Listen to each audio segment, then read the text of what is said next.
Welcome to the EdQuarter Education Podcast. It's for everybody who works in the education sector, and we're really pleased that you found us today.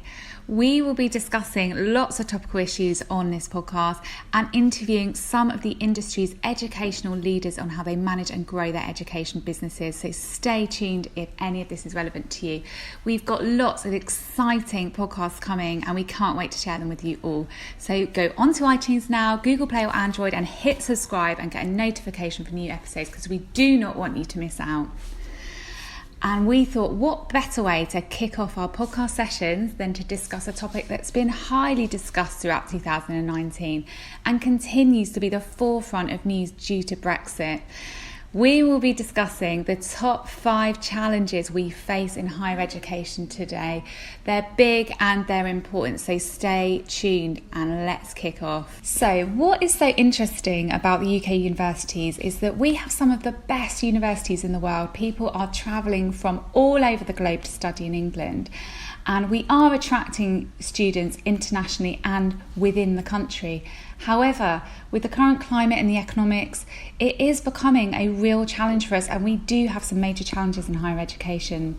So we interviewed a senior panel of educational leaders to discuss these challenges, and the findings were really incredible actually. I can't wait to share them with you all, but let me just go through who we spoke to first, because there's some really influential people in there.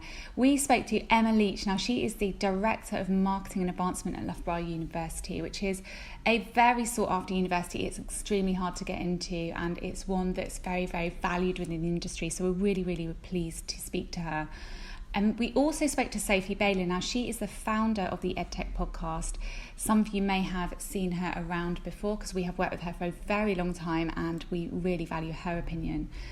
We also spoke to Professor Steve West. Now, Professor Steve West is the Vice-Chancellor and President of UWE in Bristol. Again, it is a big university and it's looking at facing with a lot of challenges, particularly because they have a lot of international students that come to them. The next person on the panel is Andrew Wilkinson. Now, he is the CEO for schools and universities in the UK and Ireland. So big it up for Andrew, because he came to see us today and he had a lot to say about the challenges that we're facing, particularly around Brexit.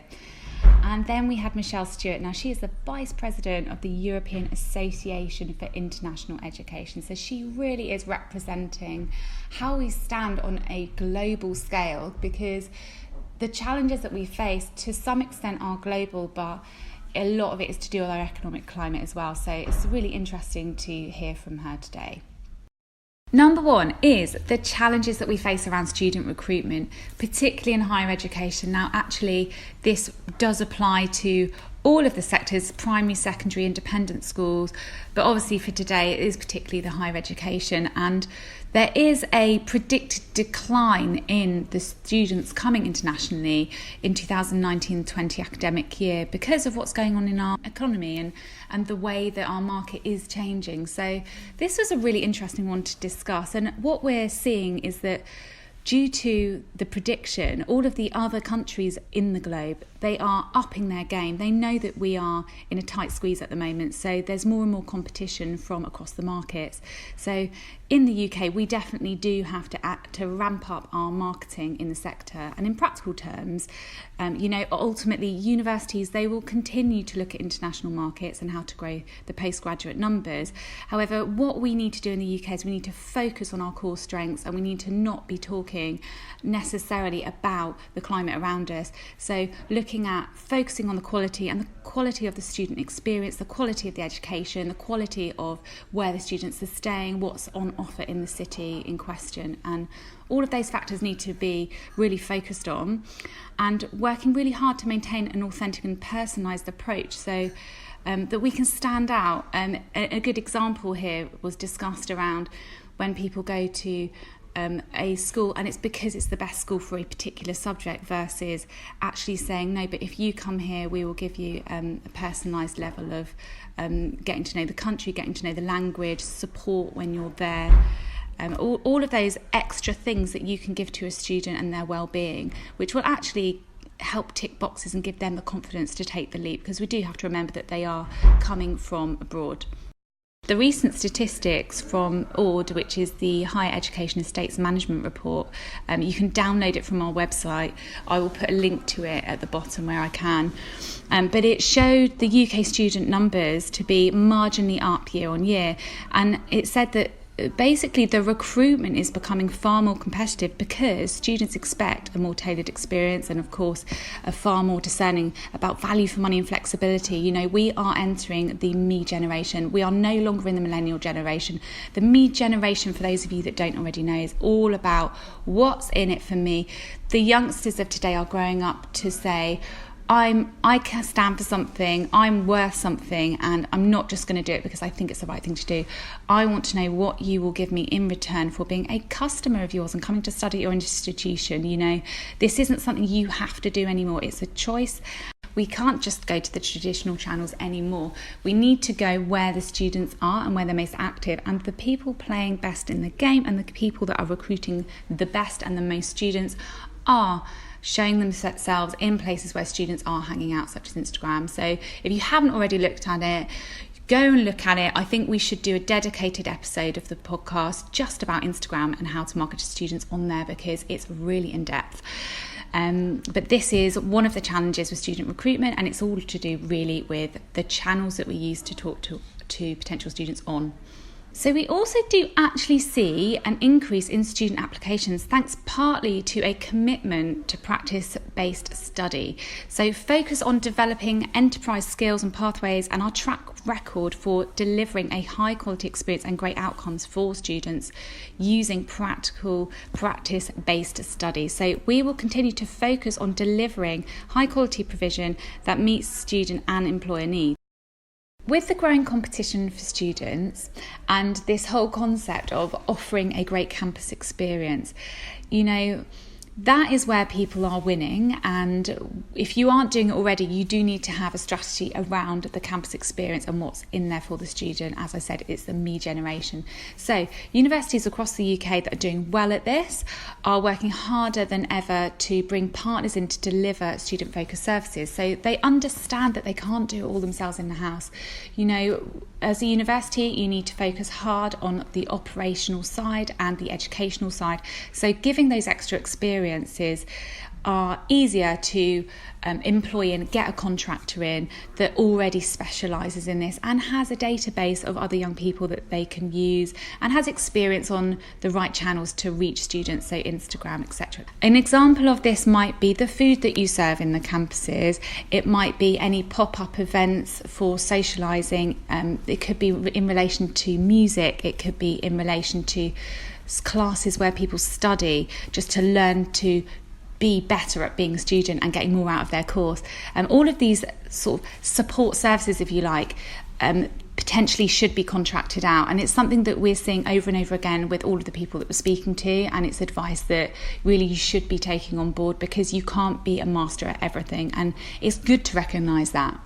Another good example of somebody doing it really, really well when it comes to student experience is actually Coventry University. Now, what they have done is completely reinvented their dining experience. It's very modern, it's very high tech, it's integrated, it's digitally connected so that you can work there, charge your laptops, phones there, and also hang out at the same time. But it's got a unique food offering. They do a lot of almost street food style, which goes with the generation, and they offer a lot of different diets to people. So they recognise the trends of veganism, they recognise that people are trying raw food, that they're more conscious of their health, that the gym is now kicked in and people want to stay fit and healthy. They're not just serving any old food, and this level of offering appeals to young people because it is essentially their everyday life for 3 or 4 years.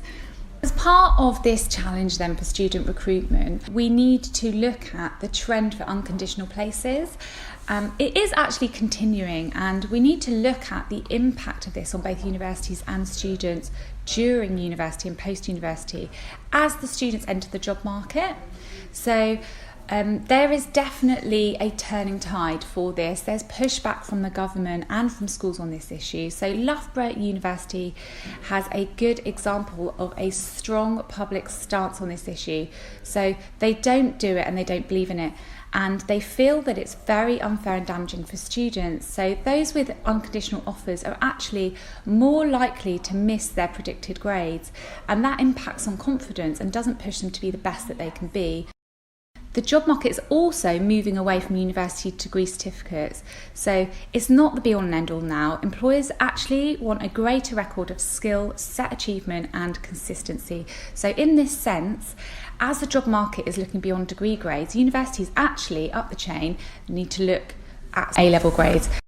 Number 2, the challenge number 2. Okay, it's a big one, it's very topical, and it is Brexit. So as we know, Boris Johnson is now our Prime Minister, and the Brexit effect on higher education has been kicked in now for a good year. It's been a topic we've been discussing thoroughly, and it will continue to be very topical as we see the changes for Brexit and the deal that actually comes out.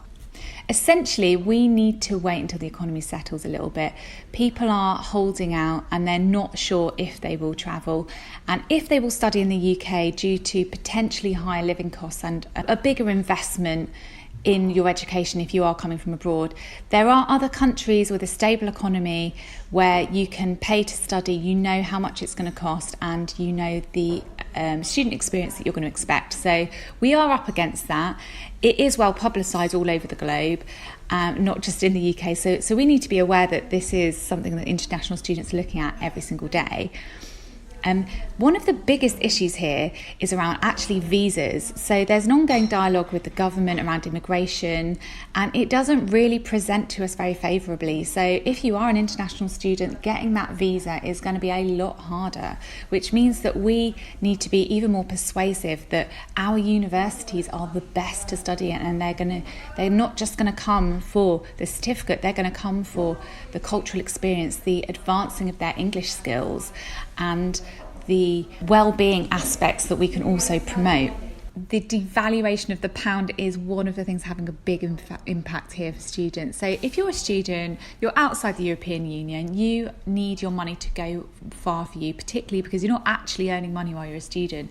And the pound, even yesterday, plummeted again, which is a real worry because it means that only the more wealthy students are going to be able to afford to come to the pond and study. So tracking and talking about Brexit politics and announcement is something that you need to do in your university if you're not doing it already. Assign somebody to be the Brexit champion and make sure they stay on top of it because it will impact your international student numbers.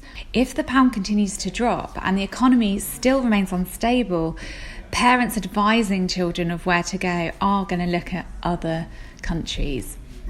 Countries such as Australia, Canada and the US are really and truly going to be our main competition right now because their economies are looking much more stable. The conversion rates tend to stay the same, so budgeting and planning forwards is going to be a lot easier.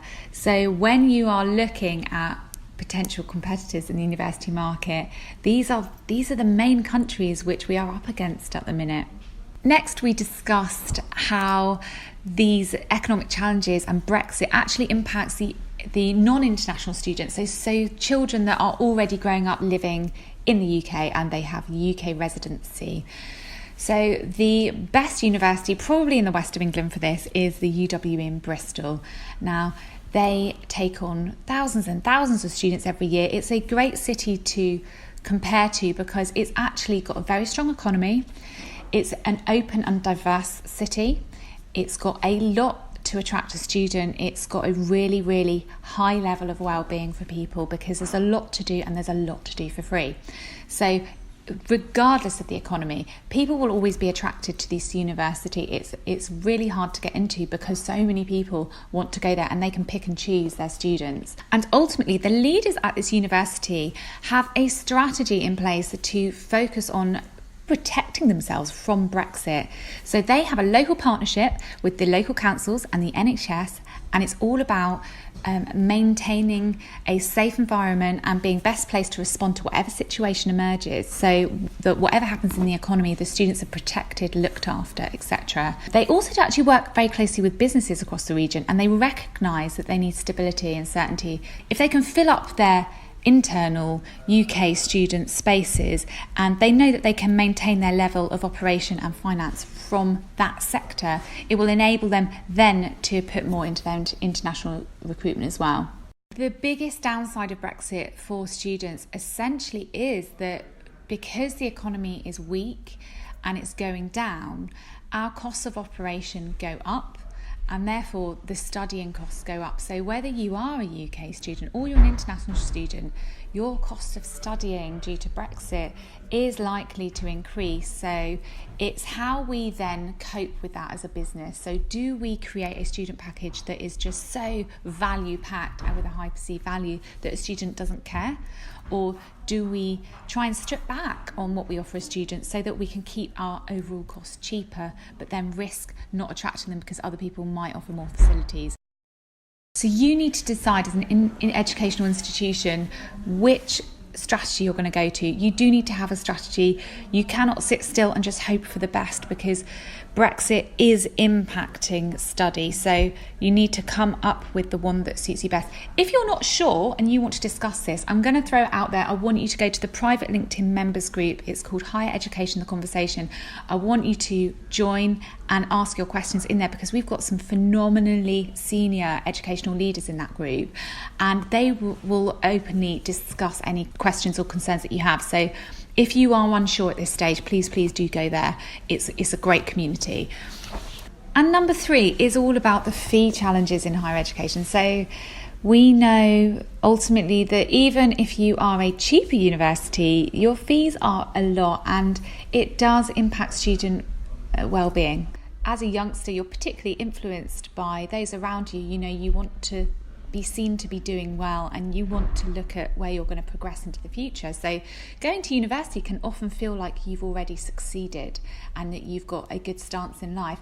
However, some students, they do not come from families that can support the cost of education, and they have to take on quite substantial loans, which can cause a lot of stress and affect the way that they study. As a responsible university, it is definitely better that you have a portfolio of planning and development, and that you look at how you can marginalise all of your costs, because you do want to be giving that value to a student. You do want to be offering those extra services. However, we need to find a way to keep it cheaper to study, particularly, as I mentioned before, you know, with all of the other options out there now for studying and having a career without going to university, that will seem more appealing to have, you know, a £3,000-4,000 payment versus a 20 grand payment over a 3-year period. So we are up against it this year as educational leaders.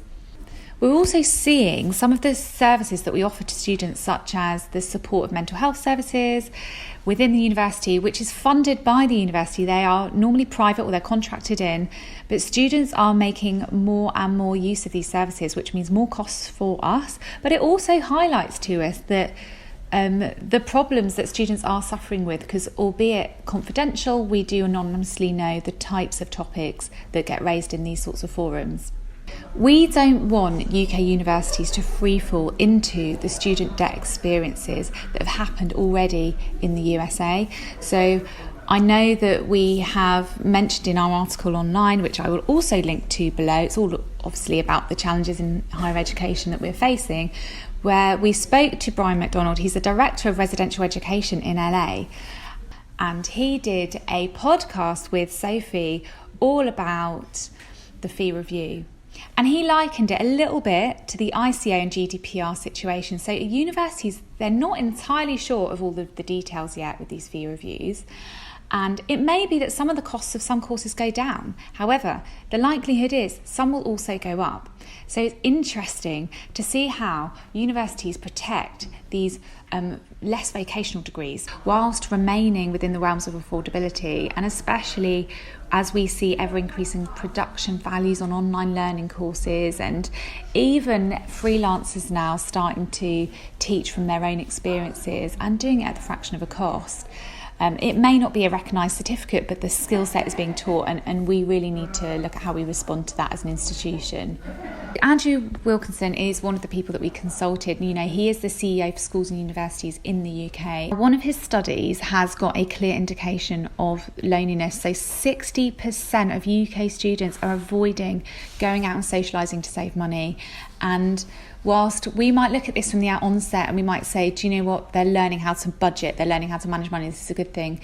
A student is away from their family, we must not forget that, and it's so important that they become well socialised to set them up for their future lives.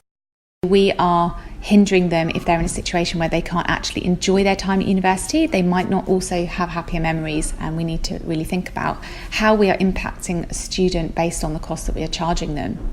I am really pleased, however, to reveal that student accommodation across the business and across the board seems to be increasingly focused on support for students and actually having extra services there, having them well decked out, good technology, and in locations that students can find affordable. So, universities generally are recognising how important it is to help a student feel settled.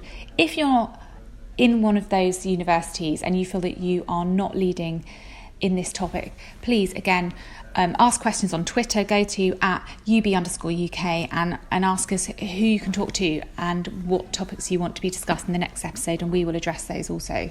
That brings us really nicely on to number 4. Love talking about this subject. It's all about student expectations. So we talk about the me generation, and there's lots of studies that have come out about the me generation. If you haven't read up about the me generation yet, please go and Google it, download a report and see what it says in there about how people think, because it's very interesting. But student expectations in higher education is a lot larger than it was 20 years ago or even 10 or 5 years ago. So they expect luxury accommodation, and they will pick and choose universities now because there's so many out there with really good accommodation and they've got the latest tech, and they think, I'm going to be completely connected the whole way through university. It's going to save me a lot of money because I don't want to have a tariff for this, worry about not having Wi-Fi, etc., etc. So all of that is on the radar, as is student value for money. So what you will give to the student, you will give them a certificate, yes. What other skills will you give them, and what other free courses can they enrol in that will enhance their well-being or their life skills going forward? Is it financial study? Is it about budgeting with life? Is it about how to cope with stressful situations and well-being? And student attitudes have shifted over the last 5 years, and you as a university institution and higher education authority need to recognise this and need to change your offering to suit your customer. A really interesting example actually of student expectations is to look at Chinese international students. Now there's a particular student that we looked at, Geiko. They were studying a national higher education entrance examination, and what you have to remember is that it's been their blood, sweat and tears for their entire learning years to date, and university they are going there to set themselves up for life and to keep them on their ultimate trajectory that has been set by their family. So they have goals which they must reach to support their wider network at home. A lot of UK students don't have that level of pressure on them, and studying, not studying is ultimately their choice. But for some international students, there's more to it, that we need to recognise that actually it's very serious. They are supporting the family around them. Now on the flip side of that, Loughborough University, they focus a lot of their marketing on value for money and transparency. So they try, and rather than spend money on marketing, what they try to do is tell the students, we're not going to do crazy marketing to you, but we're going to use that money and spend it directly on you. It's completely a given now that undergraduate university students are expecting that your university will be digitally signed up, it will be completely integrated, and that they will have access to all of the latest high-tech devices and tools, and that they will be learning from them. They will expect this now, and they will expect easy access, and they will expect it for free.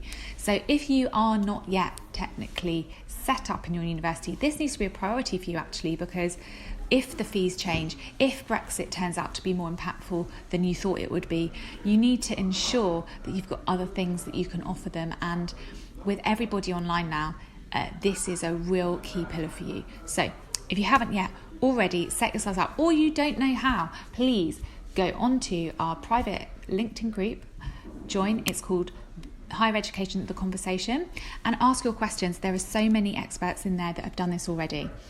Plus we are there as well to answer all of your questions.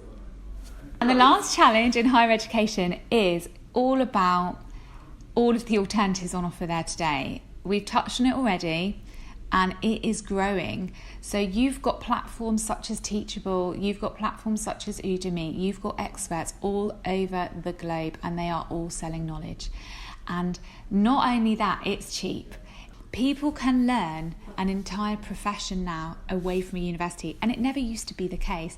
And we as a university need to respond to that. So ultimately, a bachelor's degree or a diploma is the creme de la creme of education. It's your number one bit of certification that you can get as a student. And for those that are studying doctorates, those that are studying particular fields such as science, maths, English language, you may well find that university remains the strongest route for you. However, for alternative education, alternative subjects, non-academic subjects, even things such as marketing, digital marketing, business, there's so many other options out there now that are cheaper, that you as a university need to think, how do I create my point of difference? How do I attract a student to spend a huge amount of money when there's so many alternatives out there now? And that is why we continue to focus on the experience for the student, because many students have not left home, and the downside of these alternative educations is you remain at home, your social life doesn't necessarily change as a result of it, the circles that you mix in doesn't necessarily change. You will still probably hang around with people that you grew up with, and you as a human being might actually want to meet more like-minded individuals and meet just new people, fresh people. So there's lots to play on, but we cannot just assume that by having an amazing course that will be enough anymore. We need to sell the lifestyle and sell our offering as a place to grow and develop your own well-being and life and skill set there. That concludes our 5 key challenges in higher education for 2019. Now, as we get more challenges, we will probably introduce more episodes, or if you've got particular topics that you want more detail on, again, let's do an episode on it. Let's interview some people, let's discuss it, and get them live on the phone this time. So that brings our first episode to a close, and thank you all for taking the time to listen. And we've got so many more upcoming interviews with some very authoritative figures in education, and we can't wait to reveal who those people are. So please go onto iTunes now, go onto Google Play or Android and hit subscribe so you get a notification with our new episodes. This is one of the industry's leading podcasts at the education sector, so you will be missing out if you don't do that. See you next time from all of us at EdQuarter. Thank you for listening. Plus, if you have any direct questions for us, or you want to request an episode, please go onto our Twitter at @UB_UK, or join our private member-only LinkedIn group. It's called the Higher Education, The Conversation, where you can network with other industry leaders and discuss topics for advice and guidance with our guest speakers.